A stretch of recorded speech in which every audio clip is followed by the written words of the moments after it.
Boa noite a todos. Eu estou preparando o ambiente de transmissão. É a nossa primeira transmissão utilizando essa plataforma. As debatedoras já estão conosco aqui na plataforma, estão se organizando, coisa de 2 ou 3 minutos dentro do horário do evento, a gente deve começar o debate.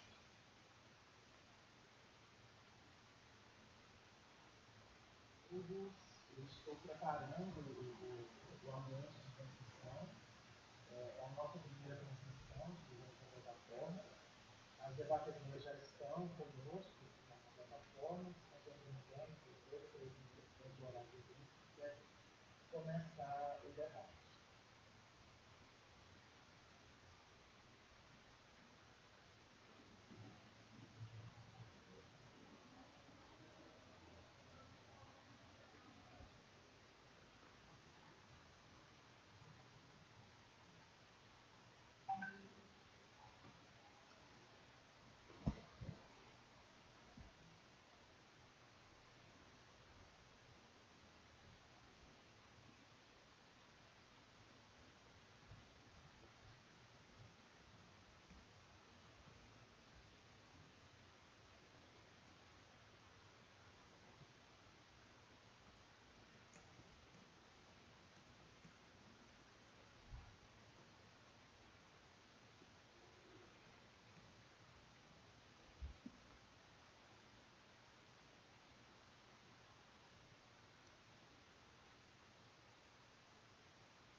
Boa noite, Matilde.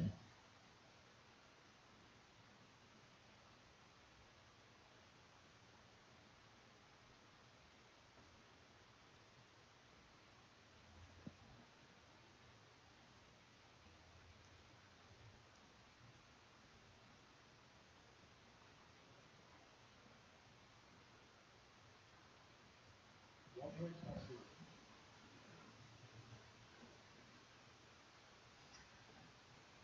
Estamos aqui nos organizando para começar a transmissão, ok?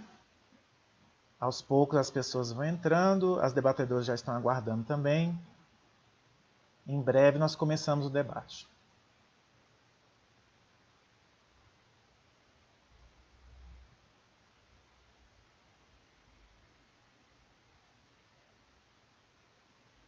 Estamos aqui nos organizando para começar a transmissão, ok?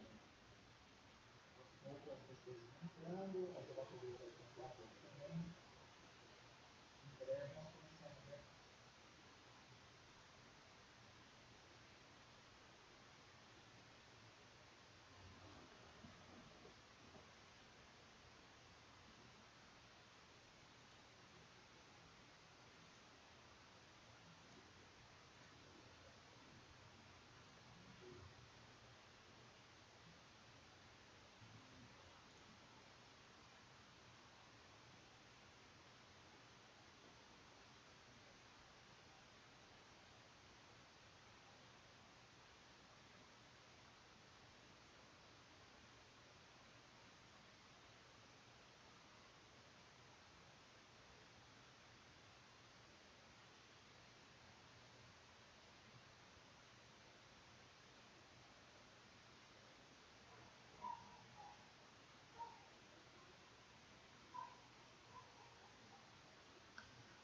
Boa noite para quem está chegando. Nós estamos organizando com as debatedoras o espaço para poder fazer a transmissão. Elas já estão na plataforma. Em alguns instantes nós começamos os debates. Pedir apenas mais alguns minutos para que vocês aguardem. Em breve nós começamos.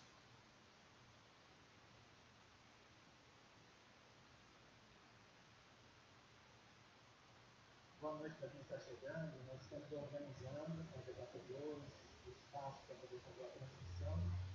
Elas já estão na plataforma. Em alguns instantes nós começamos o debate. Temos mais alguns minutos para que vocês aguardem. Em breve nós começamos.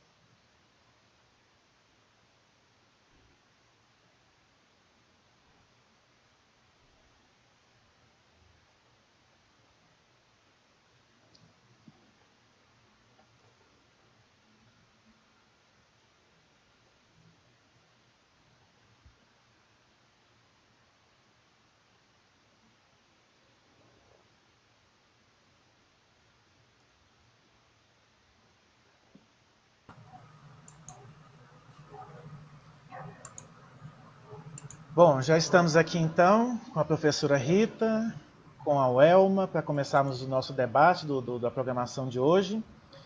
Estarei aqui nos bastidores fazendo o trabalho técnico. Todos fiquem à vontade durante a transmissão para poder comentar, dar o seu boa noite, fazer as suas questões, que nós estaremos recolhendo essas dúvidas para posteriormente abrir o debate para os demais. Passo a palavra, então, para as duas convidadas, professora Rita e professora Welma. Professora Welma, lembra, por favor, de ligar o seu áudio, tá bom? Bem, boa noite a todas e todos. É um prazer tê-los e tê-las aqui conosco. Hoje nós começamos o projeto Cinevida, que é pensado como um ciclo de debates fílmicos, com 6 filmes a serem discutidos de hoje até o dia 8. Esses filmes foram escolhidos por nós que participamos do Nevida, que é o Núcleo de Estudos e Pesquisas em Educação, Violência, Infância, Diversidade e Arte, da Faculdade de Educação da UFG. Nós esperamos poder contar com todos e todas vocês ao longo desses dias, com os debates. Inicialmente, quando o projeto aconteceu em 2017, ele era a exibição do filme seguido de debate, com essa necessidade que surge agora, então, nós pensamos nesse formato remoto, que seria melhor debatê-lo apenas. Lembrando também que os filmes, que os debates têm certificação, quem se interessar, apresentando o e-mail e solicitando o certificado, nós forneceremos o certificado pelo Nevida. A escolha por esses filmes, eles têm uma preocupação diretamente relacionada ao momento político. O projeto do Nevida, ele diz, né, quando ele é pensado, ele foi pensado enquanto projeto no sentido de contemplar a análise fílmica de obras, cuja temática se refere diretamente a questões pontuais discutidas pelo grupo de pesquisa Nevida, e, nesse sentido, são temáticas que abordam a contemporaneidade, o conhecimento, o ser humano, a estética, a política, a arte, a emancipação, a barbárie. E o propósito dessa discussão, esses filmes foram escolhidos justamente para explorar a potência estética do cinema num momento extremamente delicado no contexto político que estamos vivenciando. Esses filmes foram pensados para pontuar alguns elementos vinculados a esse nosso momento. Então, com relação a esses aspectos presentes no cotidiano, mas também na história, com essa narrativa que abrange tanto elementos técnicos do filme, como elementos subliminares, que vão compor esse universo estético, ao mesmo tempo que também pela análise do filme, num propósito mais lúdico, nós também perspectivamos uma vertente epistemológica desse debate. Então, é nesse sentido que o evento acontece, né? E, então, nós pensamos no tempo, eu falarei por 20 minutos, a professora Welma também por 20 minutos, e, em seguida, nós, então, daremos sequência para o debate, e, inclusive, foi pensado que priorizássemos o debate, tá?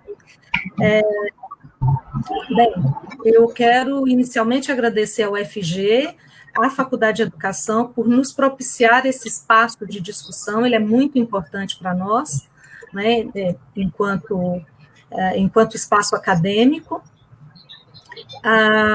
Agradecer a todas as pessoas que participaram diretamente da organização do Cinevida, agradecer as pessoas que se interessaram pelo projeto, vocês que estão aqui, né? E, então, eu fiz a opção, A Fita Branca é um filme que abre para inúmeras possibilidades, mas eu fiz a opção por abordar elementos mais genéricos do filme, destacando 3 elementos do filme que me chamaram a atenção desde que eu assisti pela primeira vez: o preto e o branco, A escolha do preto e branco é uma coisa que é recorrente para mim, né? Eu gosto muito de preto e branco, tanto em fotografia quanto em filme. O silêncio como segundo elemento para ser abordado, e a estética do gesto. A questão da expressão e dos gestos que aparecem no filme, ela chama muito a atenção. Então, nesse sentido, esses 3 elementos, de minha parte, vão ser analisados numa perspectiva fenomenológica.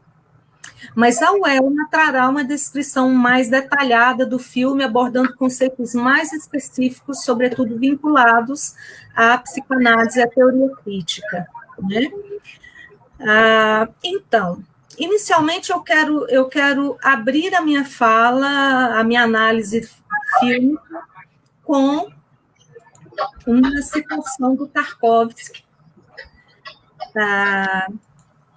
no livro Esculpir o Tempo, que ele traz, que é dizendo que a imagem é uma impressão da verdade, um vislumbre da verdade que nos é permitido em nossa cegueira.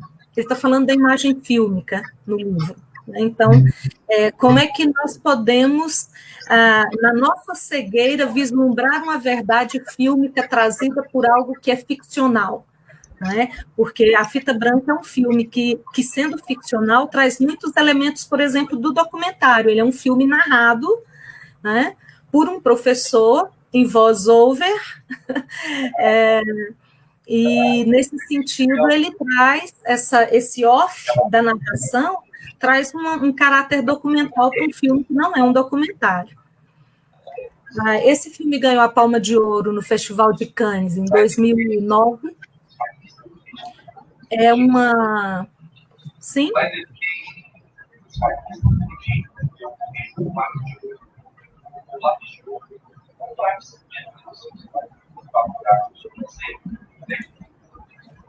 Só um minuto.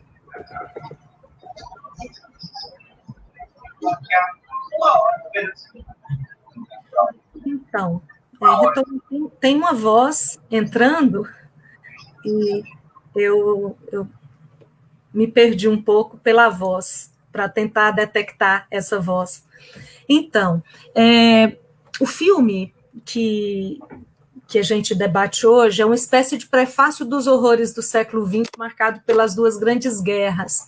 E ele explicita uma estética visual que, de uma certa forma, antecede o período, porque as crianças mostradas no filme, de uma certa forma, antecedem os jovens que participaram da juventude hitlerista. Então, é como se a escolha do diretor fosse para mostrar essas experiências sofridas, sobretudo das crianças, e o foco é as crianças, no seu cotidiano, que na maioria das vezes essas crianças omitem os seus próprios sentimentos. Então, eu chamo a atenção para um filme que trata de um período que nós temos, não é um documentário, mas tem o documentário do Peter Cohen, por exemplo, 1900 Homo Sapiens, que também fez Arquitetura da Destruição. É um documentário que acaba mostrando a questão da eugenia, por exemplo, que usa muito a estrutura do corte seco que é feito também no filme A Fita Branca, enquanto documentário, e o Peter Cohen vai dizer é proposital, é para dar tempo de um respiro para as pessoas. Eu vejo que o Michael Haneke faz a mesma coisa no filme dele, que é esse corte para a gente respirar, porque o Peter Cohen ali, tanto na Arquitetura da Destruição como no Homo Sapiens, que é preto e branco, Homo Sapiens, ele vai dizer... ele vai mostrar de como a eugenia foi construída nas décadas que antecederam o nacionalsocialismo, por exemplo. Então, essa explicitação do Peter Cohen é importante para ir mostrando que em 1900 já existia em vários países da Europa uma preocupação com a segregação, com a separação, com a ideia de raça pura, com a raça branca como sendo essa referência. O Michael Haneke faz os enquadramentos do filme muito bem elaborados, e assim, todos os elementos da cena são dispostos de modo a contribuir com as informações necessárias para a gente ir acompanhando a distância. Ele usa a câmera em movimento em alguns momentos, mas ele também usa a câmera parada. Eu tenho a impressão, quando eu vejo que quando ele usa a câmera parada, é como se ele dissesse para a gente, olha, agora você vai observar, porque os atores construíram isso de uma forma muito autônoma. Não é, obviamente, ele acompanhou tudo isso, mas dá a impressão de que ele quer dizer isso para a gente. Diferentemente dos filmes que nos envolvem na história e nos fazem mergulhar no universo dos personagens, a Fita Branca nos convida a observar à distância essas questões que emergem do filme. Obviamente, a questão do nazismo que permeia o filme, a origem da sociedade puritana da época, obcecada pela disciplina, pelo autocontrole, vai explicitando os riscos dessa sociedade repressiva que vai se construindo na história. Ou seja, o Haneke levanta fatores sociopolíticos que são essenciais para pensarmos o escopo dessa herança que vivenciamos hoje, inclusive no Brasil. Numa entrevista dele, ele vai dizer, o tema que eu trato, bom, alguém pode associar ao nazismo, mas eu associo a qualquer lugar do mundo hoje que esteja vivendo o mesmo processo. Então, ele nos diz dessa intenção dele de tratar ali algo que mesmo partindo de um local específico, também transborda para o universal. O título, A Fita Branca, se relaciona ao fato de que o pastor do filme envolve uma fita branca no braço dos filhos e obriga os filhos a usá-la durante o tempo necessário para que eles se lembrem e tomem distância do ato que fizerem e se purifiquem, sobretudo através da religião, obviamente, fica sendo uma punição purificadora. De uma certa forma, é um espetáculo bem doloroso dessas punições ao longo do filme, que o Haneke, com originalidade, vai conseguir imprimir uma austeridade que meio que se apresenta como essa profecia daquilo que eu dizia, dos acontecimentos que se seguirão na Alemanha mais à frente, né? Então, a fita branca é uma metáfora da pureza, né, escolhida por ele para fazer os filhos se redimirem. Isso é um pouco da história do filme. Mas sempre que a gente vê um filme, como eu disse para vocês, a minha perspectiva é fenomenológica, quando na história, um filme conta uma história, mas o que é nessa história que nos toca diretamente? É sempre uma pergunta que precisamos fazer. Né? Então vamos pensar o filme como consequência de um processo civilizatório, da cultura instituída na modernidade, da religião que serve de suporte para essa perspectiva, e de uma certa forma o filme acaba sendo uma investigação sobre a gênese do mal que se anuncia, né, posteriormente, e se torna também um critério ético de exacerbação do mal que vai mover a trama. A evocação de elementos violentos gira em torno da imagem de uma sociedade que revela sua austeridade e brutalidade física e moral nos corpos disciplinados e contidos, tanto do adulto quanto da criança. A indiferença com a dor do outro, a frieza enigmática, que parece máscara, que omite misteriosamente e silenciosamente, sobretudo o sofrimento das crianças, advindas dos atos dos adultos, também englobam outras questões para nós pensarmos, que são as questões do trabalho dos trabalhadores, dos camponeses, da religião, da moral, da perversão, do ódio, da sexualidade. Ou seja, são aspectos milenares, mas que, justamente por serem milenares, eles são atemporais.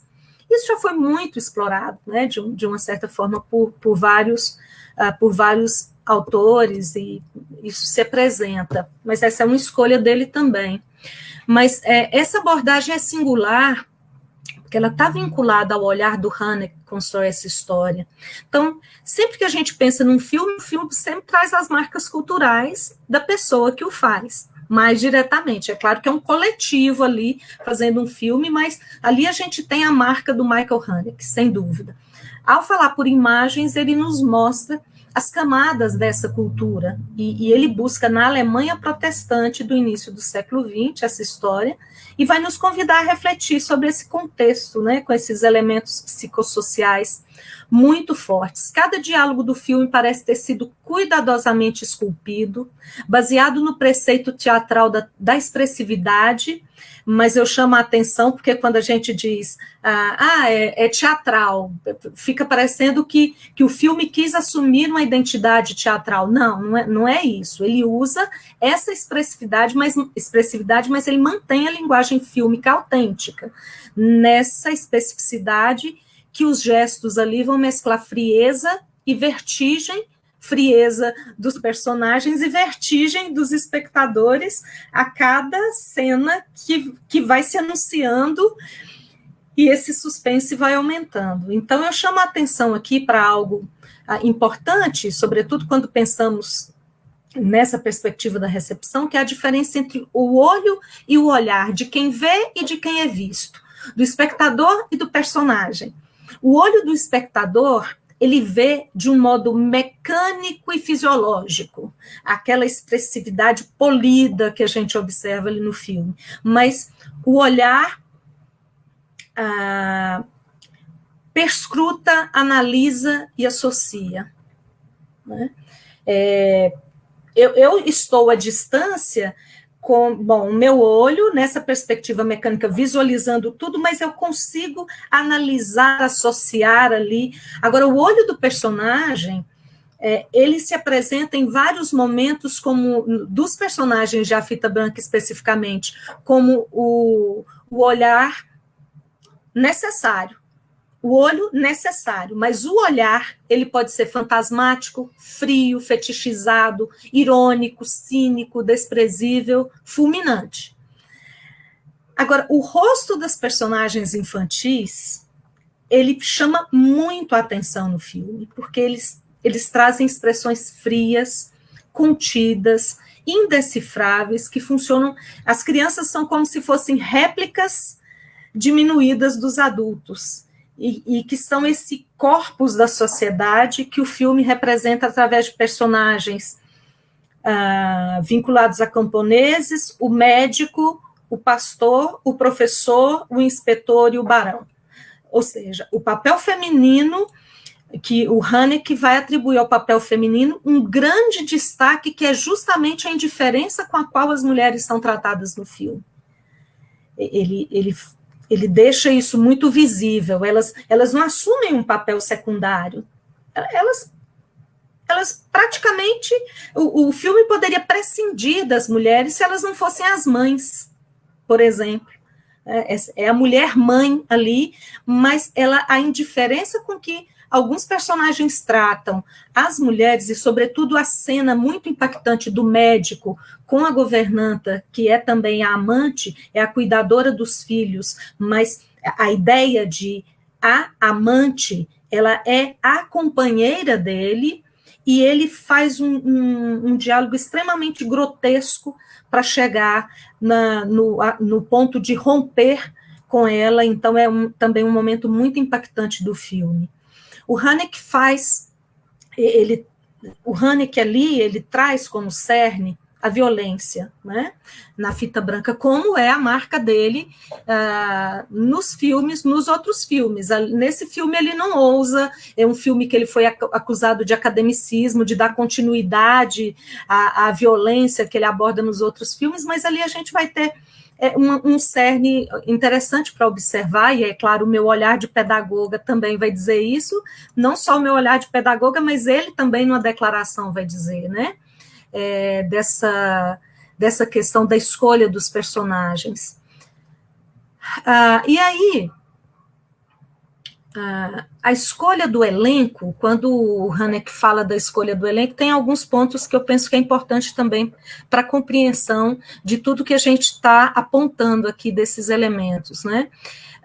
O Haneke diz que o primeiro critério para ele na escolha do elenco e da equipe que trabalhou na escolha do elenco foi o talento, mas a segunda era de rostos que remetessem a traços de pessoas da época. E ele disse que analisou inúmeros álbuns de família para que se chegasse nesses traços que ele expunha, então, para a equipe, para dizer, olha, é isso aqui que a gente precisa para o filme. Então, foram 7.000 crianças, durante 6 meses, esses rostos analisados para a escolha daquele elenco. Né? Foi um trabalho árduo dessa... Uma outra preocupação dele também foi escolher as plantações da Romênia, porque ele pensava que ali o mundo rural da Romênia ainda consegue preservar as marcas, segundo ele, na entrevista que ele dá, da premiação do filme, em 2009, em Cannes, para dizer os rostos marcados pelo vento e pela chuva. Não é todo lugar ainda que os fazendeiros trazem essa marca, né, no corpo. E como a área de formação do Haneke é a filosofia, a psicologia e o teatro, os elementos e os conceitos dessas áreas de estudos são meticulosamente pensados na composição da narrativa. E esses elementos se apresentam de modo subliminar para a reflexão sobre a violência, a perversão, o recalque, a vingança, o ódio, o autoritarismo que estão presentes naquela vila, a Eichwald, que ele escolhe ali para desenvolver sua história, né? A influência do Bergman é muito forte para o Haneke, e eu também gostaria de compartilhar com vocês associações, tanto feitas por mim, quanto associações postas mesmo pelo Christian Berger, que é o diretor de fotografia do filme. Então, eu quero mostrar umas imagens e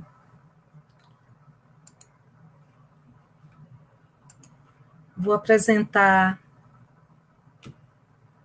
essas imagens para nós fazermos uma associação, algumas associações, claro, obviamente algumas foram feitas por mim, né? Eu coloco aí as capas para um filme franco-alemão, as capas tanto do Brasil quanto da Alemanha e da França, né? A filmografia do Haneke, ela traz esses filmes, né, a partir de 1989, mais recentemente o Happy End, né, o filme Amor, que também foi premiado, mas eu gostaria de trazer, Rita, trazendo uma associação feita por mim com as referências de pintura que aparecem no filme, né? As referências aí da pintura do Millet, por exemplo, né, das Respigadoras, é a obra que eu trago naquela associação da colheita no campo de trigo, que é mostrada no filme, aí à direita, e também do Vermeer, o pintor holandês, é uma associação que algumas imagens me remetiam muito às imagens do Vermeer. Então, eu busquei essas duas para mostrar, dizer que muitas vezes o filme também nos traz essa referência de outras artes. O Christian Berger disse da influência da fotografia do August Sander para ele. Eu trouxe aqui algumas fotografias do August Sander também, para que a gente visualize, pensando em como ele constrói, então, esse olhar para o filme.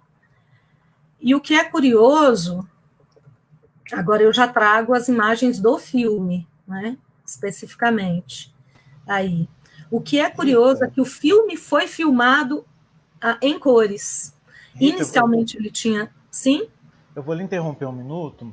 Sim. É porque as imagens não estão reproduzidas ainda. Eu estou percebendo que você está fazendo referência a elas. Sim, eu estou avançando nelas. Não, mas para mostrá-las, não é? Sim. Sim, aí não conseguimos ainda. Sim. Senão, sim, agora... Agora sim, desculpa. Não tem Obrigada, problema. Fabrício. Então, eu vou dizer que as referências à pintura foram minhas, né? O meu olhar, quando eu olhava uma cena, eu dizia, nossa, como lembra um quadro do Rembrandt, nossa, como lembra um quadro do, enfim, né? Essas duas que eu trago aqui, do Millet, mas várias outras referências, né? No filme, eu trago, então, a do Millet, com as Respigadoras, e a colheita do campo de trigo, que é mostrada no filme. Aqui do Vermeer, algumas cenas também que me lembraram, né, esses artistas, mas outros. Aqui as fotografias do August Sander, que eu havia dito, em preto e branco, né? Foi um fotógrafo alemão que teve seus livros queimados em 1936, não é?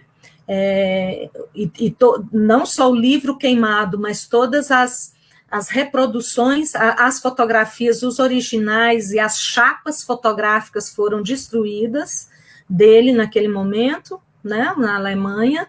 E aqui as imagens já do filme que é construído aí pelo Berger. Então, são essas as imagens, né, que eu gostaria de trazer bem rapidamente, por conta do nosso tempo, e finalizando, né, Welma, para que você tenha aí o tempo que nós combinamos. Então, é para dizer isso, que o preto e branco, né, como é que a escolha do uso do preto e branco na narrativa de uma história que se passa em 1913, com um filme realizado em 2009, depois do filme pronto, com 3 horas e meia, em cores, e aí o Haneke vai dizer, porque eu gosto muito de branco e preto. Então, isso foi uma decisão nossa, porque o Berger já trazia referência das fotografias do August Sander, e nós quisemos, então, definimos que o filme seria o preto e branco. Esse preto e branco que traz uma referência muito forte ao gênero noir, né? Que eu trago uma citação aqui do Carrière, quando ele fala, né? É como se uma imobilidade fundamental se escondesse no coração da noite, uma resistência ao movimento, uma impressão do tempo se movendo em passo de caracol, com o calmante entorpecimento que se experimenta entre estados de sonolência. Então, eu vejo que essa citação, e o Carrière ele auxiliou o Haneke no roteiro, né? Ele trabalhou junto com o Haneke no roteiro desse filme. Então, eu vejo que assim, a questão fotográfica, da fotografia do preto e branco, é uma escolha estética dos diretores. E o silêncio aparece também no filme como um elemento narrativo preponderante, e essa escolha modifica sobremaneira o impacto das cenas. Quando você pensa que haverá uma palavra, um grito, o silêncio se institui e o corpo fica ainda mais contido. Ele retém com solidez e firmeza, e é interessante porque com solidez e firmeza, mas com suavidade e precisão de quem está filmando, né? Essa plasticidade da luz e da sombra no preto e branco, mas que o silêncio ajuda muito a acentuar. Então, fica parecendo uma escultura renascentista, uma gravura que salta aos olhos, esse preto e branco, com esse contraste que ressalta e omite formas, mas conjuga nessa simplicidade desse jogo o realismo de cenas, e que deixa muito a cargo do nosso imaginário. É sempre uma escolha arriscada, né, fazer um filme preto e branco, nos últimos anos, mas a gente teve, por exemplo, depois de A Fita Branca, 2 grandes filmes, Rita, diria 2 grandes filmes, que foram o Cavalo de Turim, do Belatar, e o Roma, né, do Cuarón. Então, são escolhas que funcionam muito bem, é um risco, mas que parece que casa com a história. Então, eu gostaria de trouxe esses 3 elementos do silêncio, do preto e branco, né, nessa perspectiva de pensar a imagem mais expressiva, e eu gostaria de encerrar dizendo que ao ser questionado na entrevista coletiva sobre o filme, nessa entrevista que eu já citei anteriormente, por alguém que dizia ter assistido o filme, saído do cinema com inquietante dor na boca do estômago, e com muitas questões no pensamento, sobretudo com relação à culpa das crianças, e a pessoa pergunta para ele, o que você quis dizer com isso, sobretudo com relação às crianças? E ele vai dizer, não, aqui eu transcrevo exatamente a fala dele, né? Eu transcrevi a fala dele. Não há nada a explicar, é o meu princípio orientador. Eu acredito que a responsabilidade da arte é fazer perguntas e não dar respostas. E fazer perguntas de uma forma tão enfática que o público passa muito tempo refletindo sobre elas é o princípio que rege todos os meus filmes e que eu tentei pôr em prática nesse filme também. Se te der respostas, eu não faria mais filmes. Então, eu penso que a gente tem aí um filme que mostra, de uma certa forma, a indignidade humana, né, acaba sendo a protagonista, e para o Haneke é essa tônica do filme, sobretudo porque ele centra na questão da educação daquelas crianças, e eu penso que, considerando aquilo que a gente sempre estuda sobre o conceito de experiência como aquilo que nos atravessa, o filme nos atravessa diretamente e nos faz refletir sobre essa potência provocadora da arte. Então, vale muito a pena ser visto. Obrigada pela atenção. Welma, com você. Bom, depois dessa fala tão instigante, fica até difícil de falar, né? Diante de tanta beleza estética posta por você, Rita. Muito obrigada. Bom, como a Rita já mencionou, primeiramente eu gostaria, né, de dar as boas-vindas a todos que estão participando. Boa noite a todos, muito obrigada pela participação. E um agradecimento especial, Nevida, e a essa proposta grandiosa da professora Rita, né, do Cinevida, que tanto nos provoca. Bom, o que eu pensei, que nós conversamos, né, a Rita e eu, foi que eu ficaria mais em algumas partes da exposição do filme, né, me atendo a alguns detalhes, e propondo dialogar com vocês sobre alguns aspectos sociopolíticos, culturais e educativos do filme A Fita Branca. Como a Rita já mencionou, ele foi vencedor, né, da Palma de Ouro no Festival de Cannes de 2009, e foi lançado no Brasil em 2010. Então, nesse diálogo, propõe-se discutir conceitos fundamentais para pensar a questão do autoritarismo, da disciplina e da violência no contexto de uma sociedade patriarcal em início do século XX, né, de total totalitarismo, né, a gente poderia pensar, e não somente o nazismo, que é o quanto ele enfatiza, principalmente ao pensar o título dessa grande obra, né, desse grande filme. Então, o narrador do filme é o antigo professor da aldeia, que inicia a narrativa em tom de rememoração dolorosa, ao relatar os fatos daquele período. Aí eu vou me ater a alguns detalhes aqui do filme, né, porque ele inicia, para quem não assistiu o filme, e para quem já assistiu, é só rememorar aquele início onde o professor, né, o narrador diz: não sei se a história que quero contar é inteiramente verdadeira.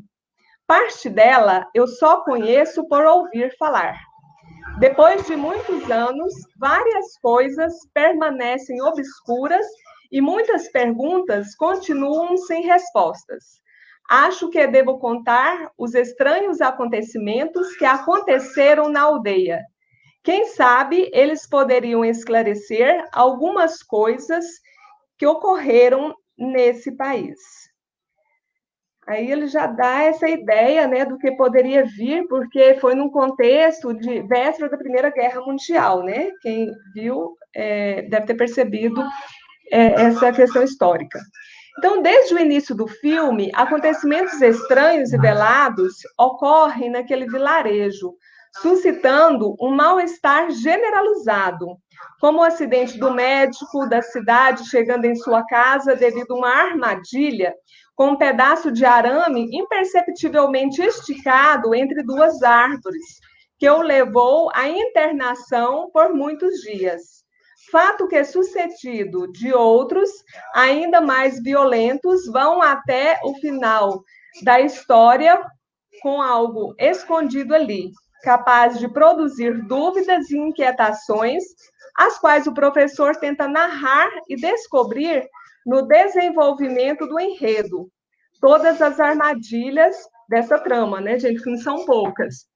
Bom, então, diante deste cenário, cabe lembrar que o filme não tem trilha sonora, com exceção de músicas tocadas por alguns personagens em determinadas situações, e o que é mais evidente é na festa da colheita, né?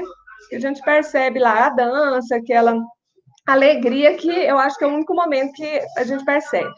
Então, ele foi filmado na totalidade tonalidade em preto e branco, como a professora Rita já mencionou, com o uso de luz natural e permanência constante da penumbra, dando a sensação da presentificação daquele período de prevalência de relações frias e isentas de alteridade.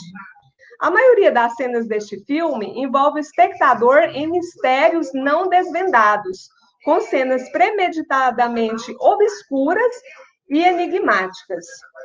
Aí, eu vou citar aqui o Pérez e Gomes, que fez uma análise sobre o filme. Eu achei muito interessante com relação a essas questões enigmáticas, que ele diz assim, ao deduzir os enigmas e se deparar com o conteúdo ali presente, espera-se que o espectador estabeleça um tipo de prolongamento reflexivo que se dá pela via da experiência estética com a obra fílmica. Final de citação. Então, nós percebemos que, diante desses enigmas de uma obra fílmica, como a de Haneke, o espectador não deve olhar com ligeireza, mas ater-se aos detalhes com tempo de reflexão, sendo que esta obra de cultura provoca mudança na inteireza do ser. O cenário sombrio do filme demonstra que a sociedade é tensa, controladora, prevalecendo o distanciamento histórico, em que o jogo da luminosidade com foco no escuro representa a sombra do mal, com sua origem nas nuances das dúvidas e da frieza burguesa. Tal cenário, contraditoriamente, mostra e oculta aspectos ambivalentes referente ao preconceito com o diferente e com o que não deve ser manifestado. Apesar de poucas palavras e das expressões comedidas na maioria das cenas, algumas revelam vertentes de desaprovação pessoal e discriminação social, como, por exemplo, a profissão do professor, ao compará-la ao de alfaiate, do médico que recrimina a vizinha, parteira, né, e amante, a qual teve um relacionamento por um longo período, mas ao reconhecer a semelhança da filha à esposa falecida, rompe com esse relacionamento de forma fria e cruel e molesta a própria filha.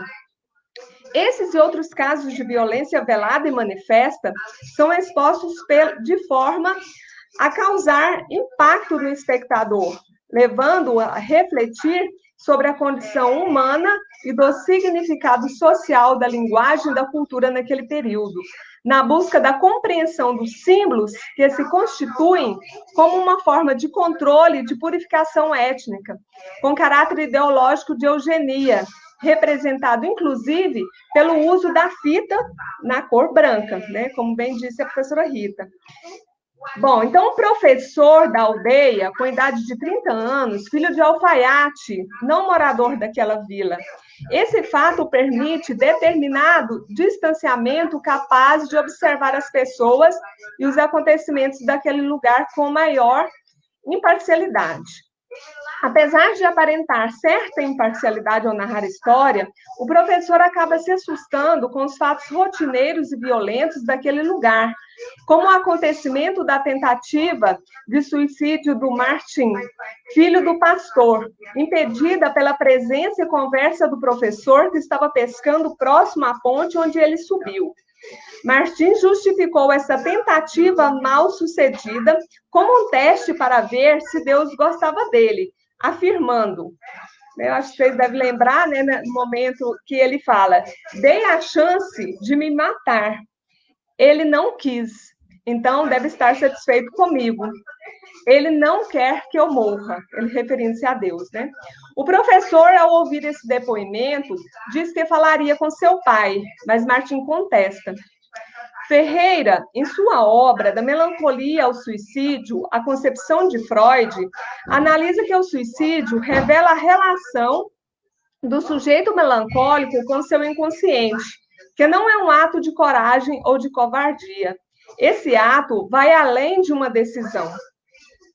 No filme, essa melancolia vivida por Martin é demonstrada com seu mecanismo de fuga desta realidade, na tentativa de pôr fim à sua existência. Porém, o olhar do professor, dando visibilidade e importância à sua vida e à sua história, reverte essa situação delicada. O diálogo com o professor e os seus conselhos tornaram-se para o adolescente fonte de vida, fato que não encontrara em nenhum lugar anteriormente. Afinal, seu ambiente familiar era hostil e caracterizado pela frieza. O modo de um pastor educar seus filhos com base na repreensão e no medo gera culpa nas crianças e, de modo especial, em Martim, por estar adentrando na adolescência.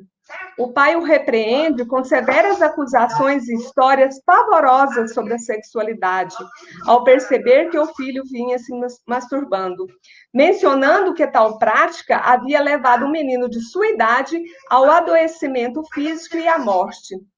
Seu discurso é permeado por expressões como: só quero ajudar você, eu o amo de todo o coração. Além dessa ameaça psicológica, tem a contenção de seus instintos com o castigo físico de amarrá-lo na cama à noite. Tais atitudes do pai levam Martim ao sentimento de culpa e aceita todas as reprimendas como forma de purificação do corpo e do espírito. Porém, tais castigos descomedidos provocam no jovem uma perturbação mental a ponto de tentar suicídio. Esse controle dos instintos e dominação pelo poder e força do patriarca era comum naquele período. Todavia, não tinha previsão do que esses atos poderiam ocasionar à vida daquelas pessoas, em especial das crianças e adolescentes, ao internalizarem a autoacusação advinda da fala de seu pai, o responsável por sua formação moral, com esses costumes e modos culturais autoritários, ocasionando ressentimento, dor e melancolia. Esses sentimentos de inferioridade, de culpabilidade e as sensações de rejeição e abandono tornam-se a tônica e a imagem cinematográfica deste contexto fílmico. Além do fato enigmático do acidente com o médico no início do filme, que provocam interrogações e constantes incertezas sobre esse engenhoso fato, houve também vários episódios de violência, como durante a festa da colheita. O filho do barão, ao se afastar de seus pais, se encontra na serraria, machucado e com marcas de violência corporal. Cid se encontra assustado, em estado de choque, e não conseguia andar. Quanto aos acontecimentos recorrentes de barbárie, que produz dor e opressão nas pessoas, Adorno afirma que, justamente, início de citação, esses momentos repressivos de cultura produzem e reproduzem a barbárie nas pessoas submetidas a essa cultura. Final de citação. No filme, percebe-se que ninguém escapa deste estado de medo da barbárie e da violência, pelo fato de ocorrer inesperadamente de modo silencioso e velado, estabelecendo assim um clima tenso a todo momento. Diante dessa situação de violência, o barão falou em público que pensava que seu filho tinha sido torturado por vingança, como também a destruição da lavoura. Suplica à comunidade que se reúnam para encontrar o culpado de tantos crimes, senão acabaria a paz naquela aldeia. O barão inicia a perseguição à família Felder e demite Eva, cuidadora de seus filhos gêmeos, com pretexto de ter sido negligente com o outro filho desaparecido, que afinal não era de sua responsabilidade profissional.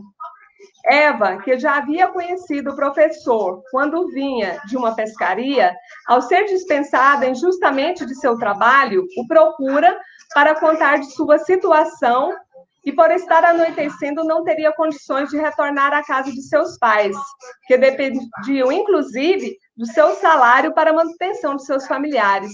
O professor a acolhe até o dia seguinte levando-a para a casa de seus pais, onde, né, depois, posteriormente, né, a pede em casamento, mas precisa aguardar por 1 ano, conforme estabelecido pelo futuro sogro.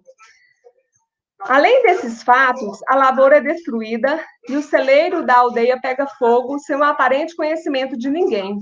Percebe-se que tudo tem um movimento obscuro, inautêntico, em um contexto de uma sociedade que esconde muitos acontecimentos como morte, traição, violência silenciada e traz à tona a moralidade revestida de símbolos de pureza, como o significado da fita branca.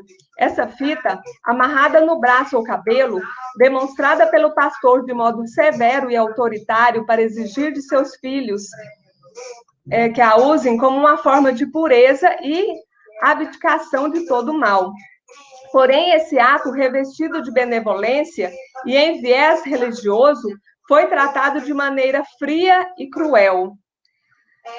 Aí tem uma citação na Dialética do Esclarecimento, em que o Horkheimer e o Adorno falam que a religião foi integrada como patrimônio cultural, mas não abolida.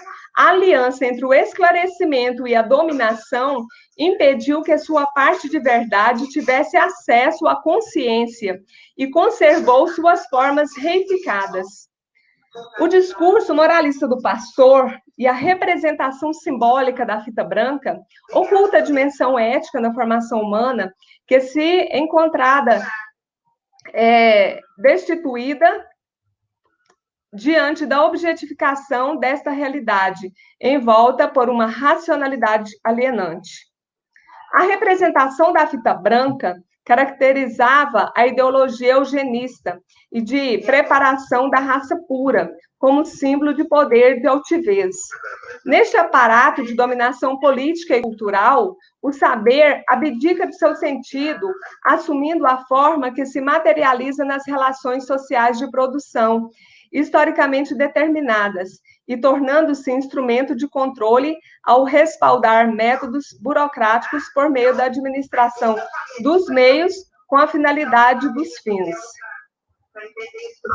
A regressão das pessoas à barbárie, em um contexto de destituição de pensamento e de alteridade, pode conduzir pessoas frias e inconsequentes.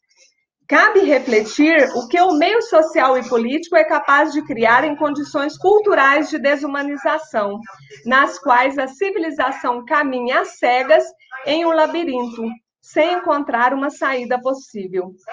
Os indivíduos falam de emancipação, mas se atrelam nas searas da alienação que o sistema conduz. Em Educação após Auschwitz, Adorno mostra que se as pessoas não fossem profundamente indiferentes em relação ao que acontece com todas as outras, então Auschwitz não teria sido possível, as pessoas não teriam aceito. Em uma cena, a filha do pastor tenta impedir que a turma da Crisma, estavam sozinhos, sejam pegos de surpresa e algazarra na sala. E ao dar um grito de advertência, seu pai chega para ministrar o ensino de teologia e a repreende.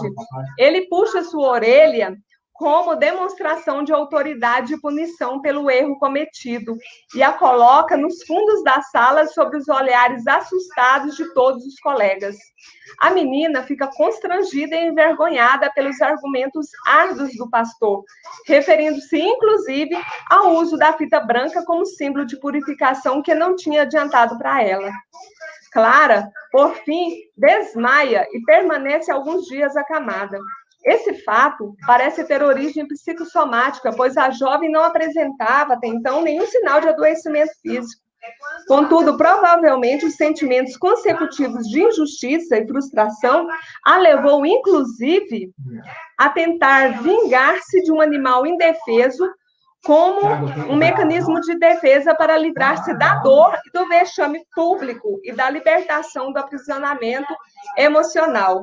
Clara mata o pássaro de estimação do pai como uma forma de agredi-lo silenciosamente e no anonimato.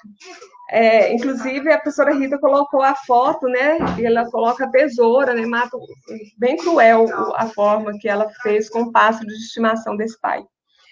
Devido à conduta moral do pai e à sua rigidez na formação dos filhos, pode levá-los a repetir atos bárbaros e violentos e, consequentemente, assumir a culpa como uma forma de autopunição.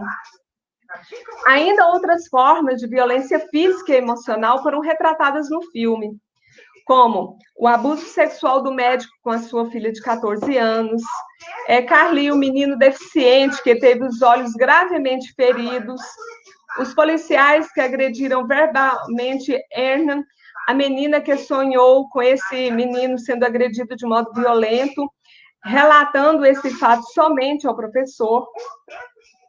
Bom, então o cenário apresentado por Haneke demonstra a denúncia ao nazismo e a todas as outras formas, né, de totalitarismo, que sinalizava toda a barbárie por vir. Adorno previr essa barbárie e denunciar o autoritarismo e o poder concedido aos algozes que oprimiam e preparavam o campo para o extermínio e a morte fria e cruel. Aí, citando Adorno, a desbarbarização da humanidade é o pressuposto imediato da sobrevivência.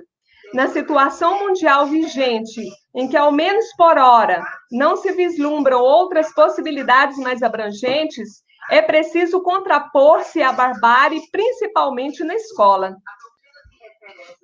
E falando em escola, né, a educação no período nazista era baseada na severidade, com a intencionalidade, inclusive, de modelar um padrão de indivíduos para o trabalho nos campos de concentração. Afinal, era o que eles precisavam naquele contexto sociopolítico.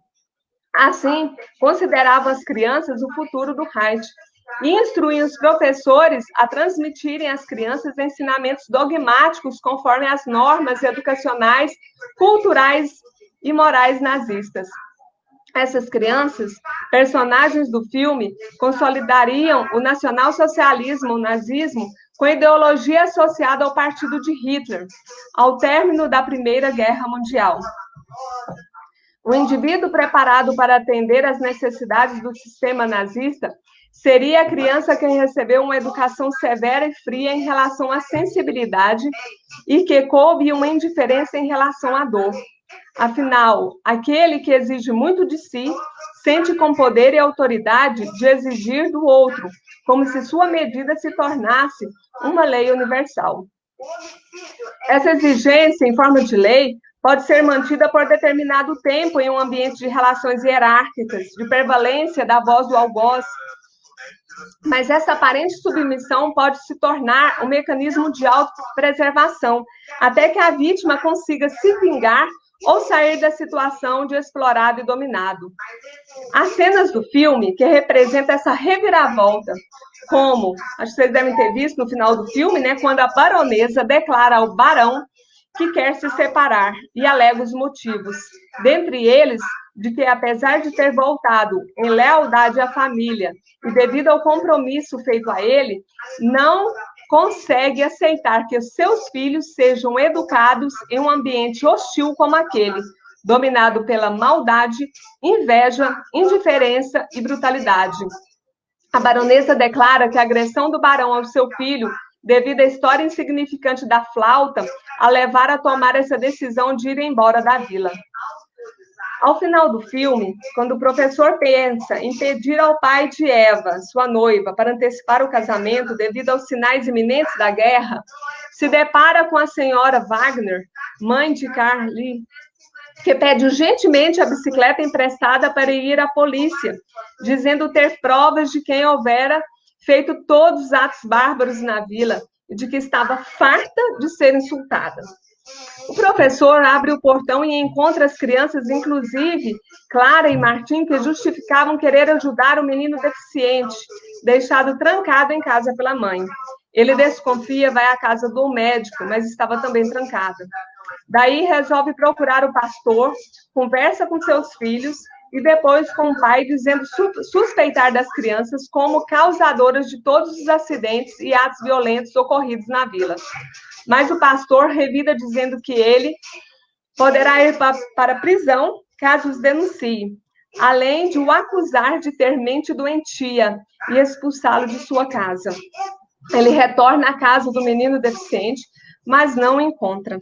A vila suspeita também do médico e da parteira pelo sumiço e de que há muito tempo vir realizando atos cruéis e escondendo alguns casos suspeitos. Porém, como o professor inicia narrando esse filme, chega-se ao fim com a mesma indagação, de que muitas perguntas continuam sem respostas. Deste modo, finaliza-se deixando suspeito, mas no anonimato, de forma que o espectador levante suas conclusões sobre estes fatos enigmáticos. Aqui eu ia falar um pouco sobre a questão das temáticas do filme, mas do andar de tempo já vou concluir dizendo que a fita branca ela extrapola quaisquer interpretações, por mais críticas que a visão do espectador possa ter em relação ao filme. Este filme provoca e inquieta o pensamento e a corporeidade do espectador, por dizer algo invisível, e possibilitar uma inquietação constante, não se dando por acabado e pronto. Aliás, assim é a vida, repleta de contradições. Bom, e aqui eu encerro, né? Eu acho que até ultrapassei um pouquinho o tempo, me desculpe. E passo a palavra para a Rita ou para o Fabrício, Rita. Então, Fabrício, eu estou conseguindo ter acesso aqui ao... Vocês estão... Bom, Vocês tiveram acesso ao chat, né? Ao chat. Eu separei aqui as questões no arquivo, né? Eu vou colocar elas na tela para que os demais possam ver, para que vocês possam responder. Não houve nenhuma questão assim... Não, mentira, houve sim. Que eu falo que não houve uma questão específica, né? Houve sim. Houve questões específicas para a Rita e outros comentários mais gerais. Eu vou colocar na tela e então vocês fiquem à vontade para poder comentar. Deixa eu só procurar aqui. Aqui, a primeira questão. Vamos ver se aparece. A primeira questão da Poliana Rosa. Gostaria de ouvir a Rita comentar sobre a fertilidade da fenomenologia como campo de discussão e análise fílmica. Salvo engano, há um outro comentário reforçando o anterior. A Mariana diz: compartilho do desejo da Poliana de ouvir sobre a fenomenologia na análise fílmica. Eu penso que a gente pode ir para essas duas questões, pelo que eu recolhi, que são semelhantes, e depois a gente passa para as outras duas que eu anotei aqui. O que vocês acham? Então, fiquem à vontade. Pode ser. Começa assim. Estão mais direcionadas a mim, porque diz da abordagem fenomenológica, né? Tranquilo.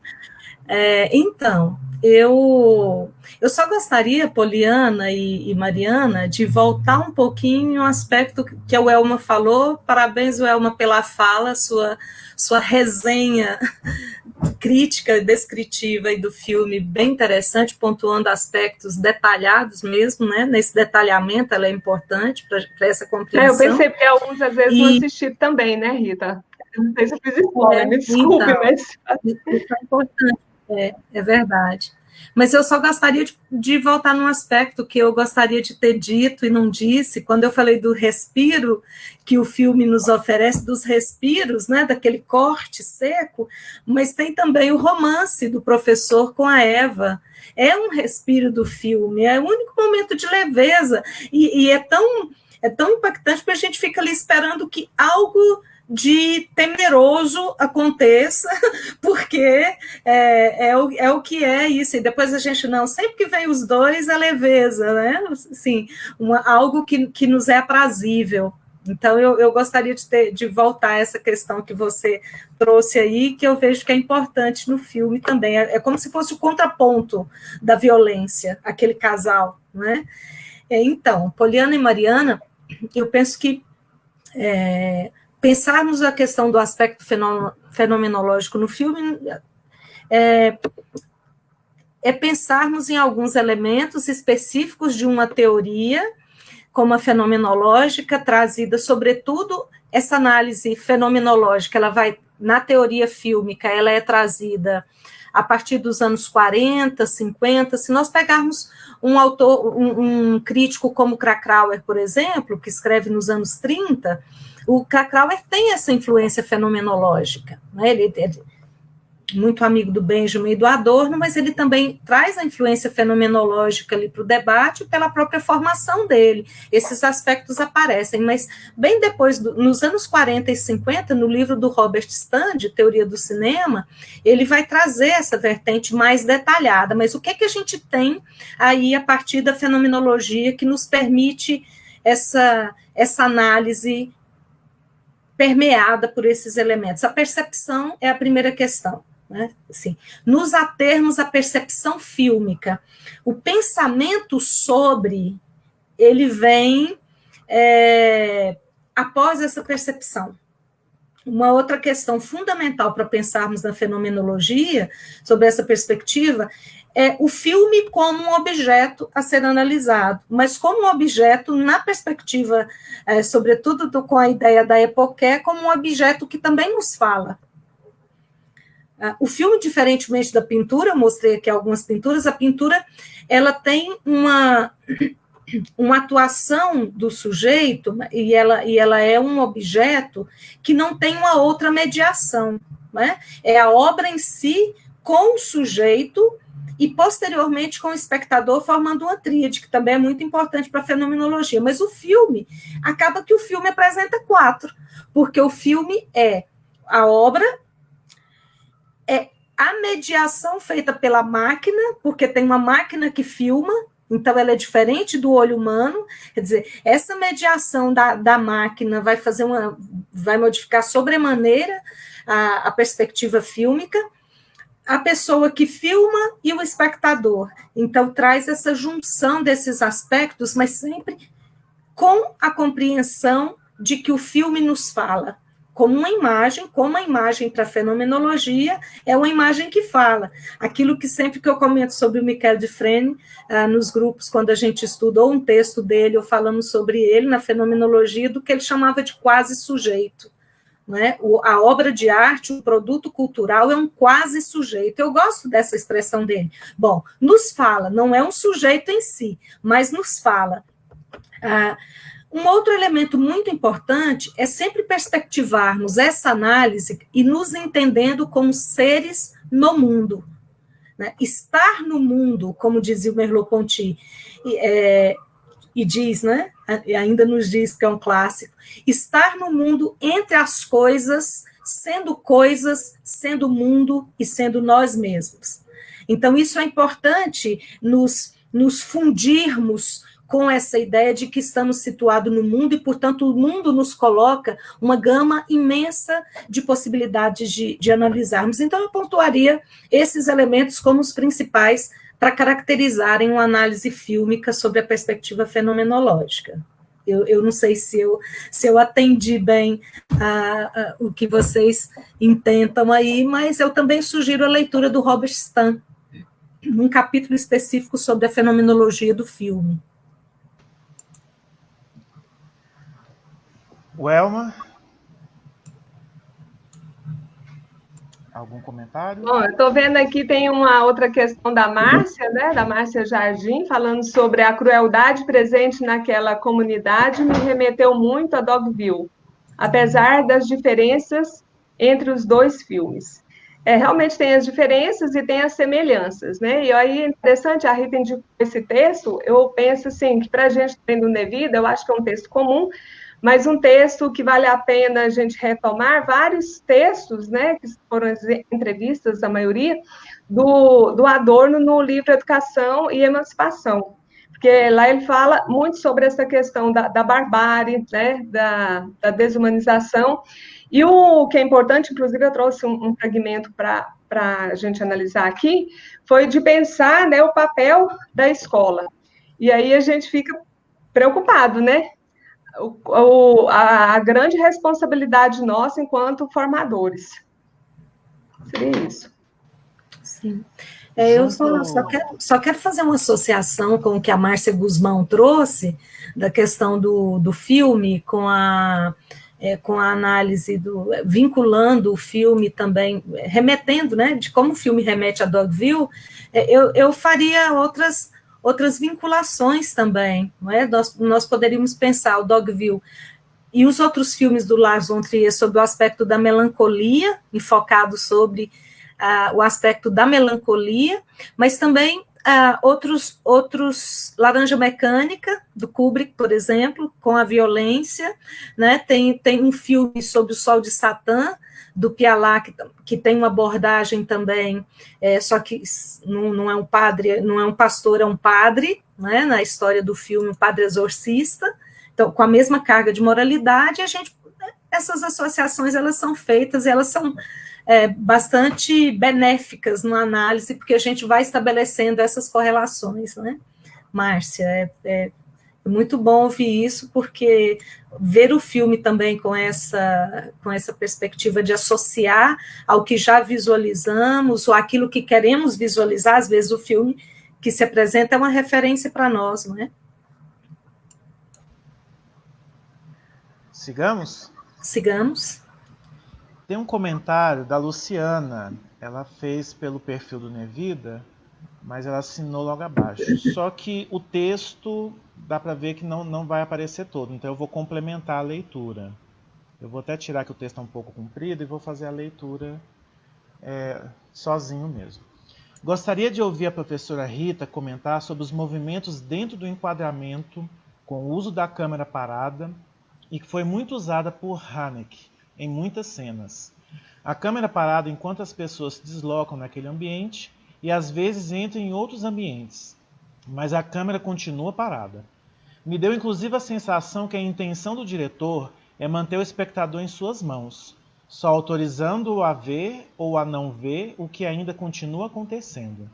Apenas quando quiser. Por exemplo, na hora que o pastor pune com uma vara seus filhos. Qual o seu ponto de vista, professora Rita, sobre esse procedimento estético? Você conseguiria nos dizer qual seria, talvez, a intenção do diretor? Lembrando que é a questão da Luciana Alves. Sim. Luciana, um pouco eu meio que já comentei na minha fala sobre a questão dos dois movimentos, né? O do estático e o outro. O movimento da câmera, ele é tranquilo e ele segue o padrão, eu entendi no filme que ele segue o padrão de nos mostrar o movimento mesmo do que acontece. Quando ele usa a câmera parada, quando eu falei sobre isso, eu disse, parece que ali ele quer dar autonomia para os personagens e diz assim, é com vocês. Agora você me faz uma pergunta, como eu entendo essa câmera parada, esse procedimento estético que ele adota, e eu entenderia, para além disso, sobre a perspectiva do espectador, que é a que você traz, que é muito isso, porque ele demarca, e ele vai dizer, se um filme meu não suscitar questionamento, então pare de fazer filme. É nos colocar nessa condição de um espectador que não interfere, porque, veja, tem filmes que você mergulha na história, você se sente ali dentro daquela história, você mergulha tanto no filme que quando você sai, você está exausta, o corpo reflete essa exaustão, porque o corpo diz, você viveu o filme, aquele filme não. Aquele filme, ele não te coloca, é como se o Haneke colocasse uma barreira entre nós e o filme. Eu não mergulho naquele filme, eu não mergulho nele, eu não me sinto dentro dele em nenhum momento, eu não consegui fazer isso, mas a distância, pensando sobre ele o tempo inteiro. Então, assim, esse procedimento estético, a mim, ele diz que é uma estratégia fílmica, uma estratégia técnica adotada pelo Haneke para que coloque o espectador nessa posição mesmo, que é aquele vai dizer na entrevista dele que ele quer o espectador, né? Pensando sobre, sempre. Comentários, Elma? Bom, eu estou ouvindo aqui, né, admirada, né, com esse potencial da Rita da questão do cinema, né, claro, é a questão do estudo dela, porque para mim eu tive que buscar muitos outros recursos, né, inclusive de de outros intelectuais que escreveram a respeito do filme.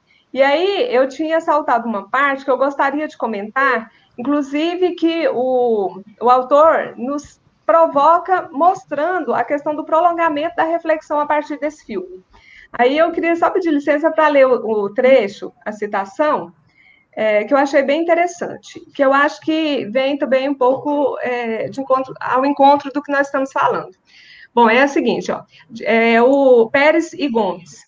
De forma diferente da produção massiva, vemos na proposta de Haneke o distanciamento da estandardização da frieza burguesa para tomá-la como ponto de partida e pano de fundo para a construção de sua narrativa, avançando através de mediações que perpassam sua forma e conteúdo. O filme A Fita Branca abre espaço para o prolongamento reflexivo. E é interessante porque o filme é igual a gente, ao sair, por exemplo, do cinema, depois de ter assistido esse filme, a gente é como se tivesse meio, sei lá, a gente fica meio como se tivesse insatisfeito, né? Porque é claro que é totalmente diferente de uma perspectiva hollywoodiana.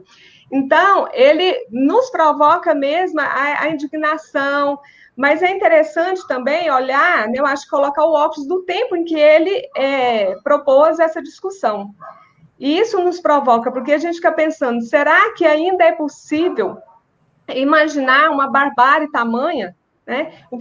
Qual o potencial nosso de resistência, o que, enquanto educador, nós podemos pensar, né? Quando o autor aí fala dessa relação forma e conteúdo. Então, acho que isso nos provoca muito. Pelo menos para mim foi assim, né?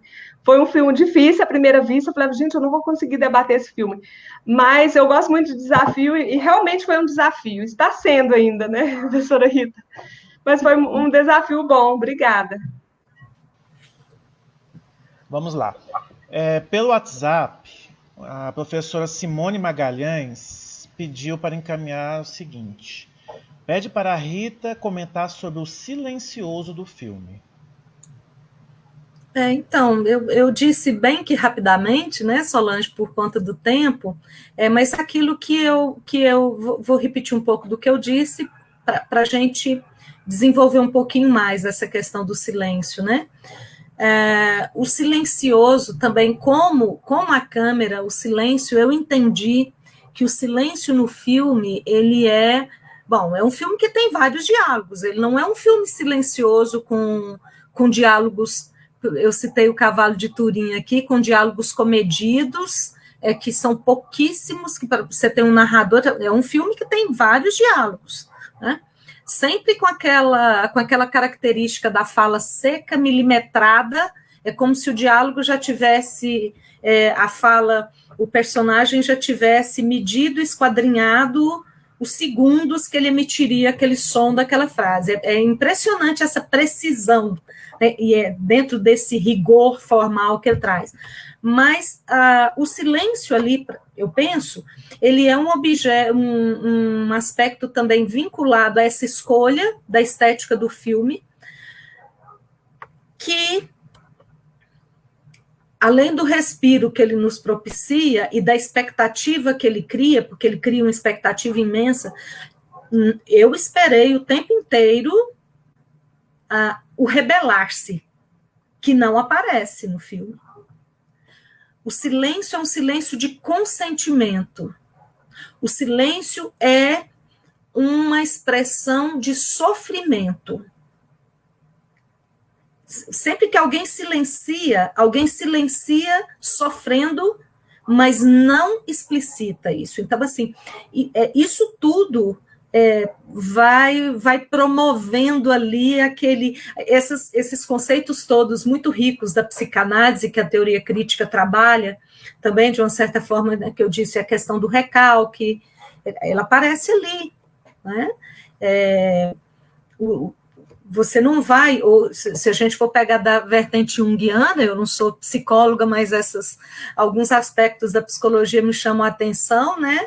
Os arquétipos, por exemplo, da sombra no Jung, daquilo que você quer falar, não quer falar, omite, guarda, quer esconder das pessoas, mas também se nega a aceitar que você tem aquela fala interna. Então, você sublima para uma outra forma e remete isso para o inconsciente. Nesse sentido, eu vejo que o silêncio ali, ele vai apontando essa dificuldade de explicitar, mas em contrapartida, eu posso fazer também nesse filme outra análise do silêncio. O silêncio é a resistência, porque quando a criança silencia, ela resiste, ela vai revida. O caso do pássaro, né, o Elma, que a Elma citava aí, ela vai e mata o pássaro do pai, ela sabia que era o animal de estimação do pai, era o que o pai, ela faz, ela silencia, aceita de forma contida, mas ela vai e revida. Então, também o silêncio como forma de resistência. Eu vejo que nós podemos ter esses olhares, como é que compreendemos o silêncio, mas seja qual for, numa vertente ou na outra, eu também entendo que é uma ferramenta técnica adotada pelo diretor para enfatizar o que ele quer enfatizar. E isso, voltando, complementando com isso, o que a Elma tinha dito, a questão da culpa, né? Tão presente no filme, tão presente no filme. O Haneke vai dizer isso, ele vai dizer, eu faço parte eu tenho uma formação judaico-cristã, e a culpa está presente, não só na minha formação, como dos personagens que eu crio. Então, também, o silêncio, a culpa, muitas vezes, imputa o silêncio, não é? Rita, só uma questão relacionada ao silêncio também, que eu achei bem interessante. Geralmente, quando ia acontecer alguma cena, né, que provocava aquele silêncio, eu acho que era uma forma também de chamar ao espectador, escurecia a cena. Então, eu acho que tinha essa relação do silêncio com a obscuridade, né, com aquela questão da sombra do mal. Então, né, no momento em que ela foi fazer essa questão com o pássaro, ocorreu isso.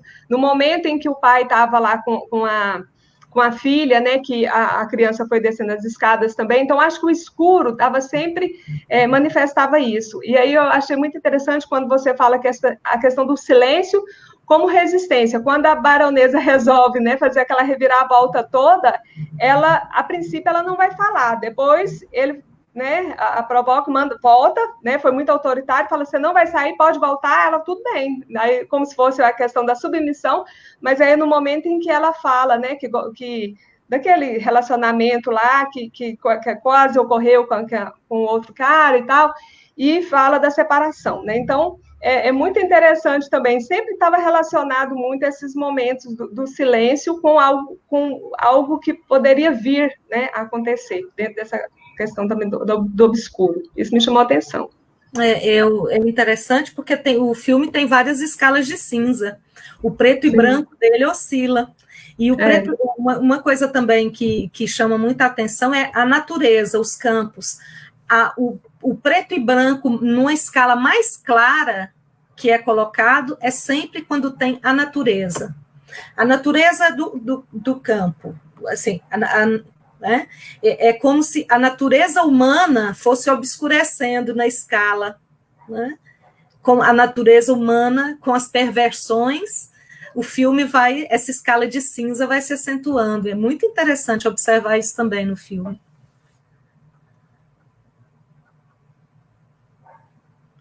Você está sem som. Áudio. Bom, em tempo, a professora Simone pediu para corrigir que são os silêncios, mas eu penso que não prejudica a leitura que nós fizemos. Sim. Bom, aparentemente, a última questão, eu espero que eu não tenha perdido nenhuma aqui na rolagem, é a questão da Lucília Chaves. Vamos ver se ela vai caber aqui na tela. Coube.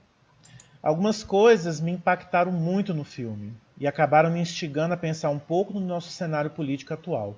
O cenário extremo religioso e a preocupação exacerbada com a moral, bons costumes, rigor somados a uma ideia de que os atos foram realizados por vingança ou castigo.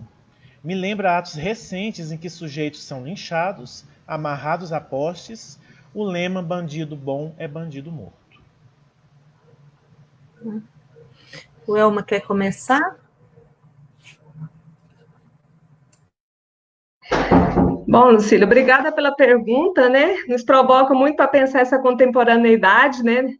E de fazer essa relação com o que ocorreu, né, na questão do filme antes da Primeira Guerra Mundial.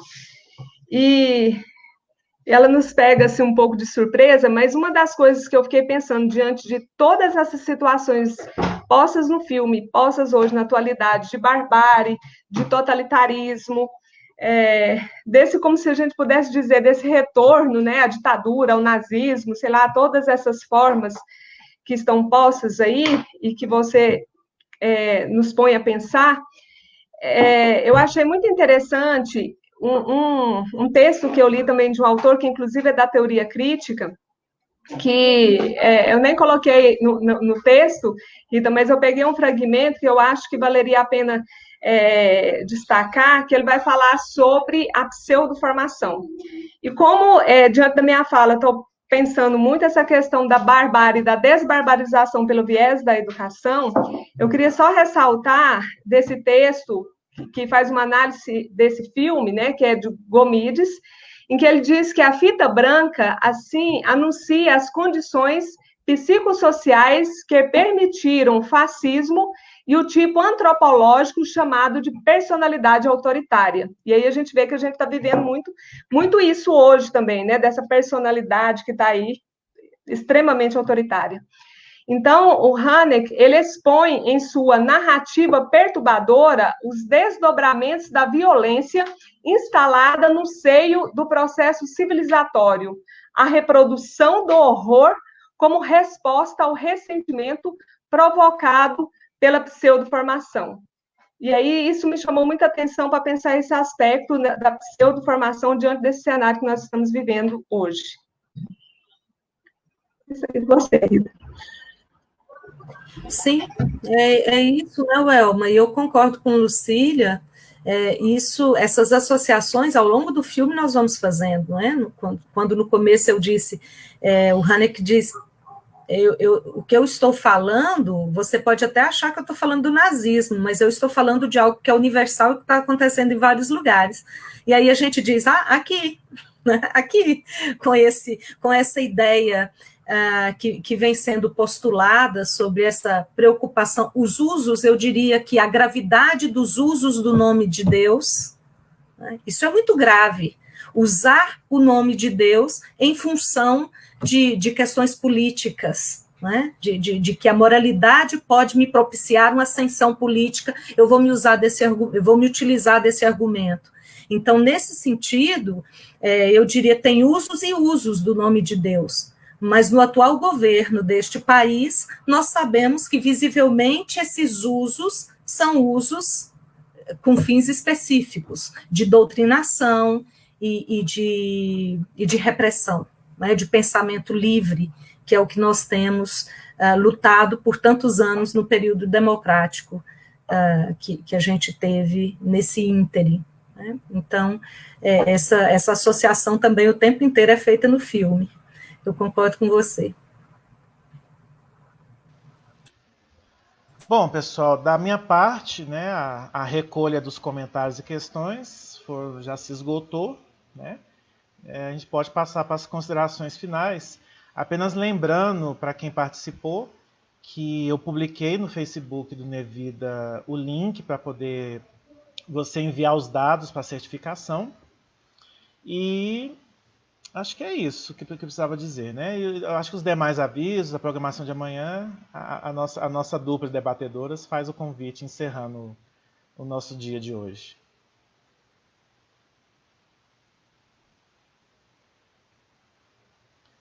O áudio, professora. Obrigada. Eu faço, então, o convite, né, amanhã, o filme que será debatido será No Intenso Agora, do João Moreira Salles, com o professor Fabrício Queiroz e o doutorando Jairo Moreira. Também amanhã é às 8 horas da manhã, não é? O filme, porque tem no período noturno o filme Terra e Liberdade, do Ken Loach, que será debatido pela professora Maria Angélica, do IFG, doutoranda da Faculdade de Educação, e pela professora Márcia Torres, professora do CEPAI, né, nossa colega da UFG e todos os membros do Nevida. Então, fica aí o convite para vocês, amanhã em 2 horários. Eu agradeço muito a escuta, a participação de vocês, essa possibilidade de estarmos aqui conversando sobre. Agradeço todas as pessoas que participam do Nevida, as pessoas que participaram da organização, e hoje, em especial, eu agradeço ao Sandro, ao Fabrício e à Lucília por terem nos propiciado, ao Sandro pela formação, e o Fabrício e a Lucília pelo suporte técnico, né? Eu agradeço em especial a vocês aí. Boa noite a todos e todas, muito obrigada.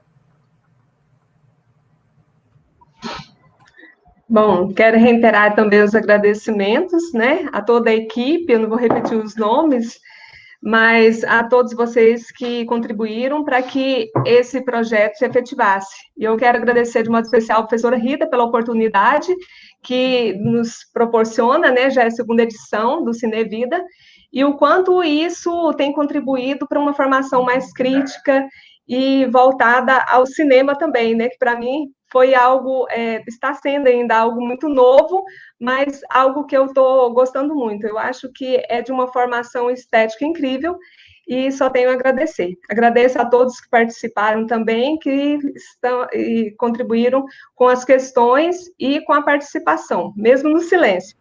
Muito obrigada. Obrigada pela parceria, Welma. Segunda parceria nas últimas semanas, muito bom trabalhar com você. Obrigada. Eu também gosto, obrigada. Obrigada, Fabrício. Por nada. Então, vamos encerrar agora nossa transmissão e aguardamos os participantes interessados amanhã às 8 da manhã para a nossa próxima live. Boa noite a todos, bom descanso, até amanhã. Boa noite.